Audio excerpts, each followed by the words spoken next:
Hi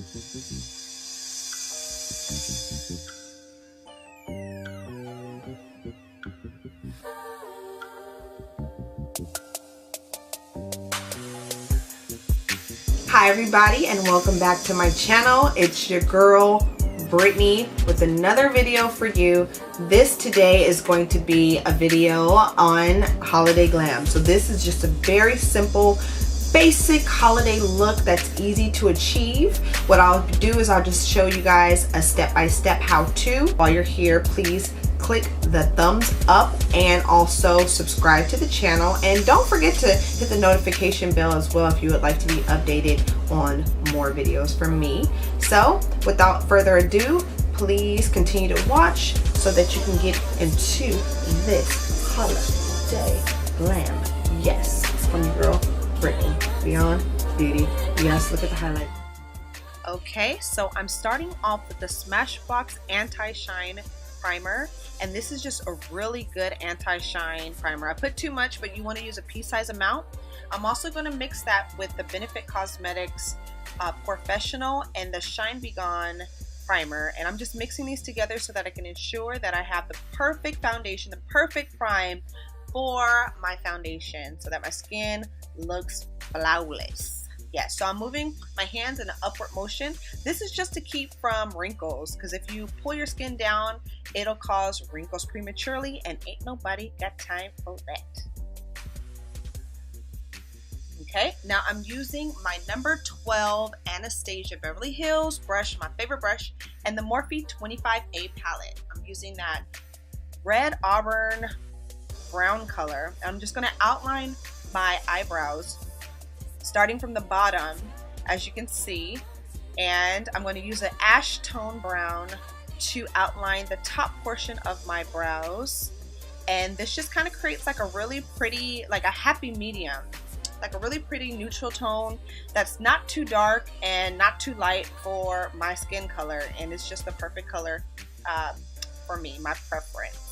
Okay, and I'm just brushing, I'm using that and I'm brushing up. Now I'm going back over that other brow with that same ash tone, and again I'm just going to be brushing the hairs upward and filling the brows in as so, using short strokes so that it mimics the appearance of my brow hair, as you can see. And I'm just going for the inner corner of the brow all the way out, and again I'm trying to make them as symmetrical as possible, but as you will see in my future videos and some of my past videos, I always say that brows are sisters, not twins, so don't trip if they're not perfect. Now I'm going over it with the Smart Brow, and this is like a brow, I don't know what this is, to be honest. I think it's like a brow gel, but it feels like a brow ink, and I'm going under my brow just to create more of a precise line so that the brows look a little bit more cleaner and that it gives it a better pop. Shouts out to Mama Barber for this product. I friggin' love it, and it is great. It's waterproof as well. I'm going to go ahead with that number 12 Anastasia Beverly Hills brush and just kind of go over it just to smudge it out a little bit so that the lines are not so harsh on my face, because the harsher the lines on your face, and what I mean by harsh is like when they're too dark of a line, it tends to make the makeup look a little bit more cartoony.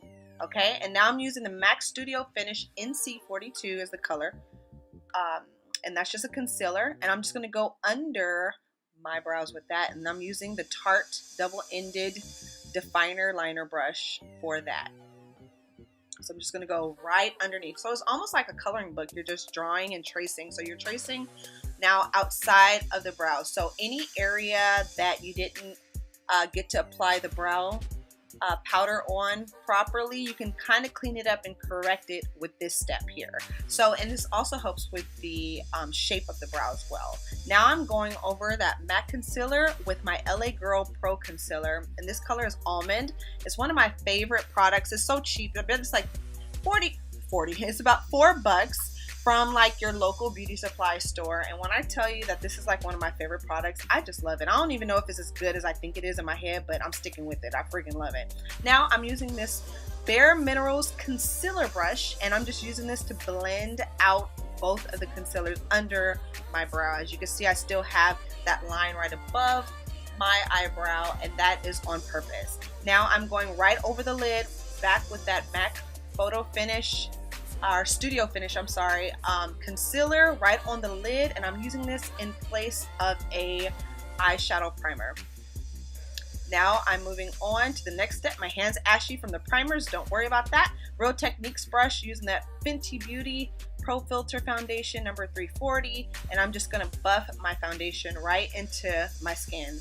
This is my favorite blending brush, foundation brush, you name it. It's one of my favorites. It's my go-to. It's just really simple and easy to use. I don't know why I was touching the top of my head, but don't mind that. Just keep watching as I buff my foundation into my skin. And again, I'm going in upward motions and just kind of going in circular motions as well.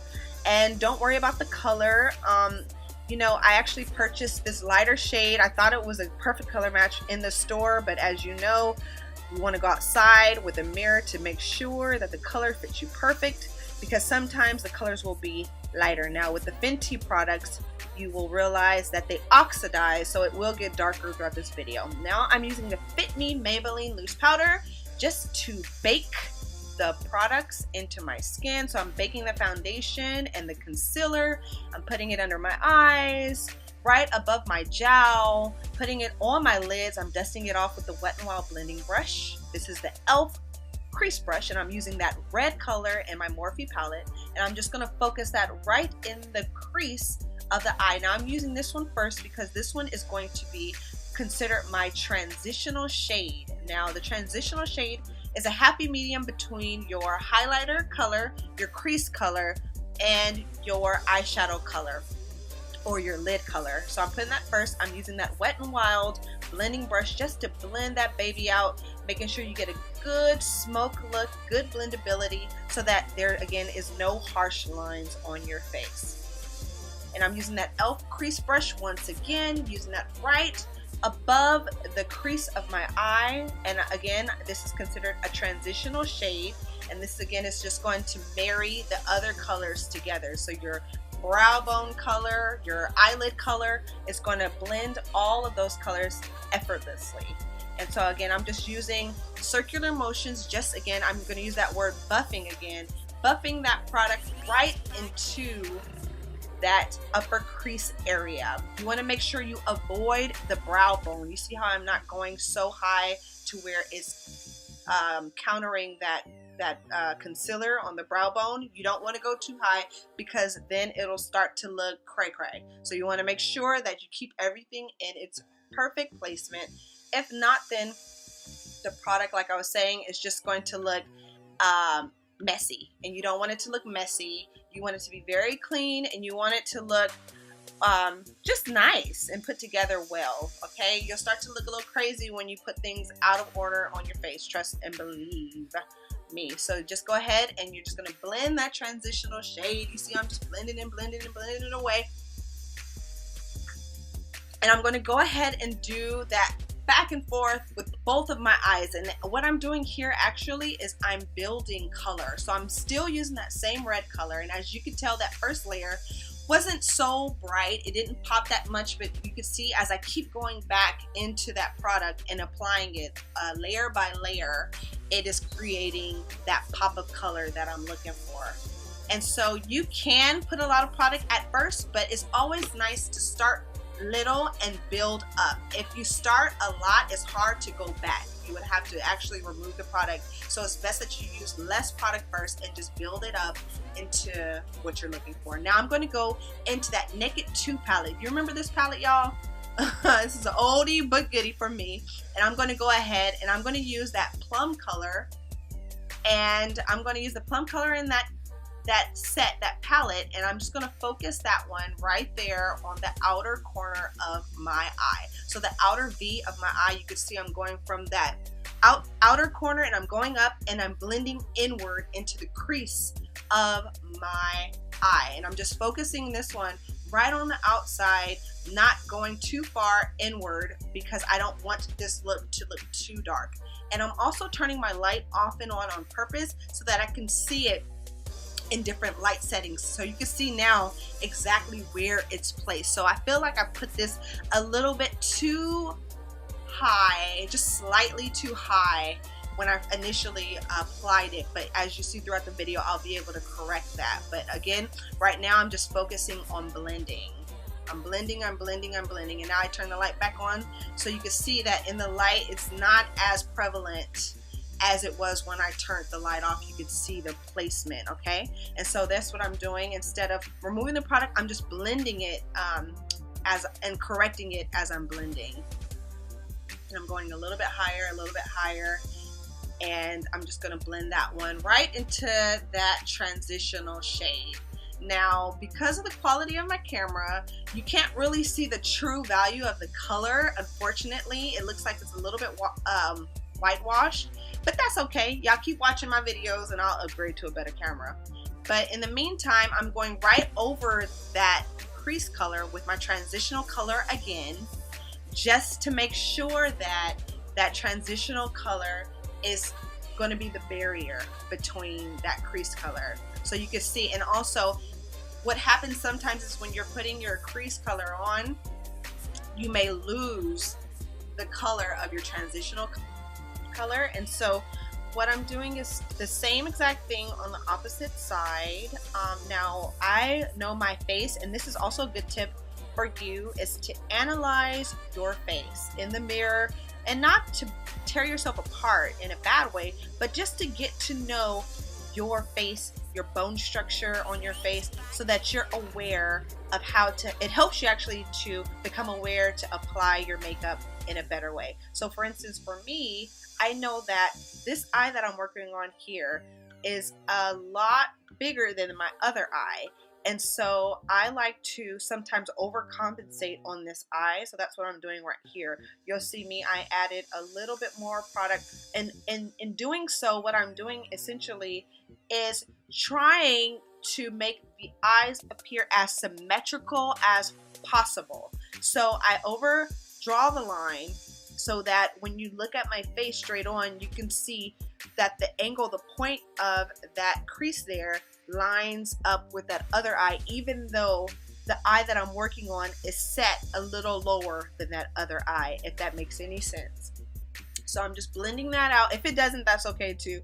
But I do highly recommend that you just kind of, you know, just study your face so that you know exactly how to make the looks work on your face. And so on this eye, I'm going ahead and doing that same exact thing with the transitional shade.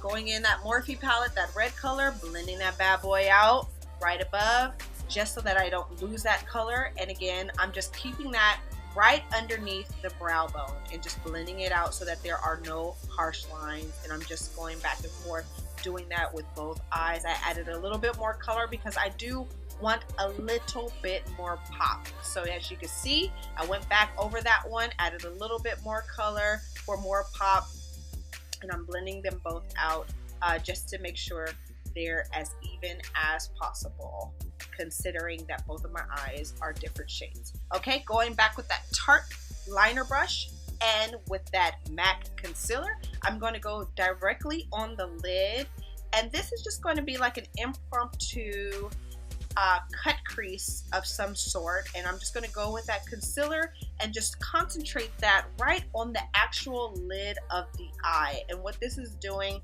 is just creating, again, another base so that I could put my actual eyeshadow on top of this one. And so I'm just blending those concealer out right on the lid of the eye. Again, just concentrating it right on the lid, not on the crease, not above the crease, but directly on the lid, and blending it out. Okay, and I'm using that small brush so that I can just kind of pay attention to detail in that way. Okay, and what I'm going to do is take this Beauty Revolution palette, and I'm going to use that really pretty silver shade and an eyeshadow brush, just a basic eyeshadow brush. And if you don't have the same products, it's cool. Just follow the technique and you should hopefully achieve the same results. And what I'm doing is I took that silver color and I actually am packing that on my eyelid. And what I mean by packing is, instead of me brushing or swiping the product on my face like I did when you see me blending, I'm concentrating it on. So I'm kind of just pressing it into the eyelid instead of brushing it on or swiping it on. I'm just pressing it in like small little presses, and that is actually called stippling. Okay, now I'm taking this Duo from Kevyn Aucoin and using that silver shade and taking that same brush, and I'm just going to go over that color just to add a little bit more dimension. And I'm going to also concentrate this one on the outer corners of the eye, and I'm just blending. And as you can see, instead of me packing it on, I'm kind of just using like windshield wiper technique for this one. And you can see that I kind of overdrew the eye. You can see it kind of got at the bottom, and you can just clean up as you go. It doesn't have to be perfect while you're applying. The whole point is that you want to get the product where it needs to be, and if it falls somewhere else, if you get fallout or if you overdraw a line, it is perfectly fine. Do not beat yourself up. Just wipe it away. It's just makeup at the end of the day. Okay, and so I see, now you can really see like the eye shapes are totally different, but the placement of the makeup is there. Okay, and now I'm taking that blending brush that I was using for the transitional shade, and I'm just going to soften those edges out by just blending that out right there. So that's what I'm doing there, just kind of softening it out so that it's not a harsh line that you can see there. You see that? Excuse my phone, y'all. But yeah, so blending that out, and I'm just going to work that into the lid, and I kind of went a little bit under the lid as well, but again, that's just softening it out. And then of course I'm just cleaning that up right there on the sides, so you can see that there. And then I'm going to go ahead and do the same thing on the other side. I'm just softening the product, blending it out. This product is already on that side a little bit softer than that other side, so I just did that. Now I'm going back into the Naked 2 palette using that charcoal gray color.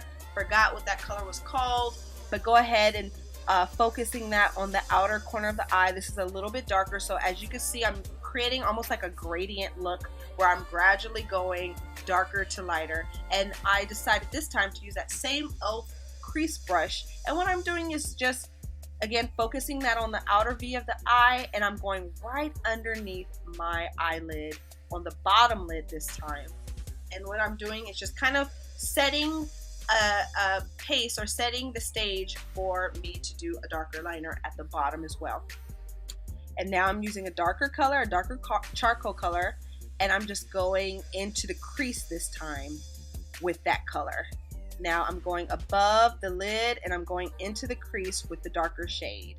And so again, like I said, I'm just building the color, building the look so that I can eventually get to that darker crease color, which I think I'm going to use a black on this look. And oh yeah, so now I went again back over with the transitional color. Again, if you ever feel like you're losing that transitional color, you want to go ahead and just add that color right back to your eyeshadow, and it makes the eyeshadow look pop. Now I'm going in with that darker charcoal color, and I'm just lining the bottom of my eyes. I'm taking that black color from that Morphe palette, and I'm just focusing this one solely on the outskirts of my eye, so the outer corner of my eye. And I'm just going with the outer V and blending that into the crease of my eye. Okay, and now I took the Beauty Revolution palette, and there's that really bright white color, and I'm just going over the inner crease of my eye with that color. It's a bright almost like an ivory color, but it's iridescent, and I'm going over the silver with that one.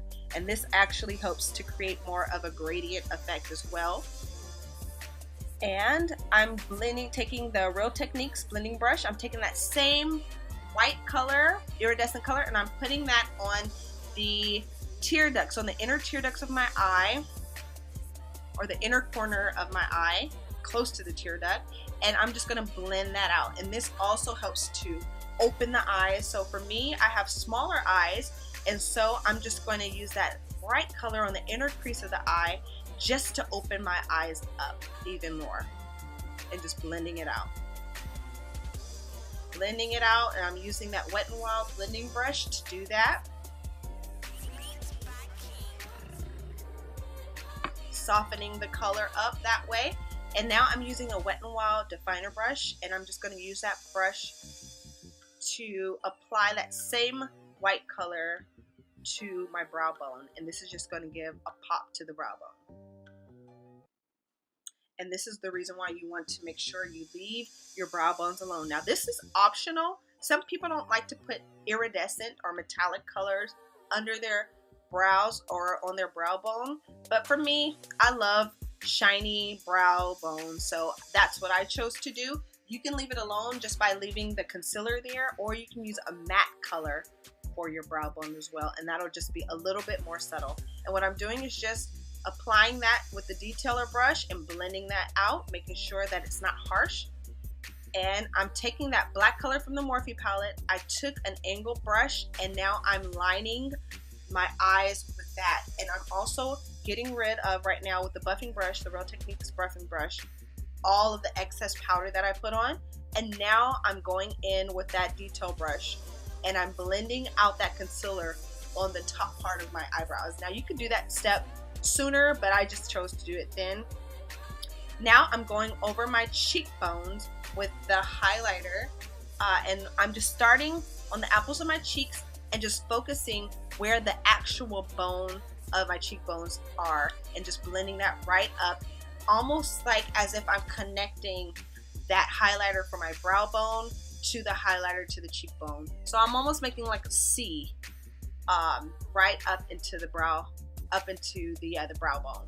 Okay, I'm taking a double-ended blending brush and I'm just going into the bottom lash line, any area that I want to add highlighter, and I'm just adding highlighter right on my nose and on my lip, you know, and this just helps. This is called the Cupid's bow, and it just kind of helps to pronounce your lips and give more of a pouty effect to the lip. And I'm just blending that out. I got more highlighter, putting it on the center of my forehead just to make that pop a little bit more, and right above my brows as well, any area that I want to make pop. Okay, now I forgot this step earlier, so I'm just going to go ahead and add my concealer. Again, this is the LA Girl Pro Concealer in color Almond, putting that under my eyes using my Real Techniques pointed foundation brush, which really I just use as a concealer brush because it's so small. And I'm blending that bad boy up into the cheekbone. So from the inner corner of the eye up to the top of the cheekbone, not interfering with the highlighter. Now I took the Sephora red lip pencil and I'm lining my lips. Now a helpful tip for this is, if you want to get more of a precise line for your lip liner, go ahead and sharpen your pencil. My pencil was not sharpened, so the actual application came out kind of crazy, but it still worked for me. And now I'm using that Wet n Wild lipstick, and this color is called Dark Wine. It looks a lot more dark in person, but under the light, for whatever reason, it showed a lot more fuchsia. Now I'm taking this liquid lipstick from Ruby Kisses. It's called Oh Boy. It's a brown color, and since I realized that it wasn't as dark as I wanted to have it, I just decided to add that brown color and it just darkened my lipstick. Now I'm taking highlighter, is a rose gold highlighter from Beauty Revolution, and I'm popping that right on top of that other highlight because I just really want my cheekbones to be popping, honey, for the holidays. Why not? It's Christmas time. Get with it, okay? Now I'm just blending that out on my cheekbone and concentrating on my cheekbone. I didn't put it anywhere else. And now I'm taking this, what is this? The Black Radiance blush set, I believe, and it has like a contour shade and a highlight shade. I'm just taking that contour shade and I'm using the Wet n Wild blush brush, which is an angled brush, and I'm placing this on the areas of my face that I want to cave in. So right under the cheekbone, you want to put your darker color there because that actually causes the effect of it like sinking in, so it makes the cheekbones, your highlighter, pop even more. Now this concludes the look. I hope you liked it. Please subscribe and like my video. My music is by my husband. And Merry Christmas, y'all. I love you. Happy holidays. Happy Kwanzaa. Happy New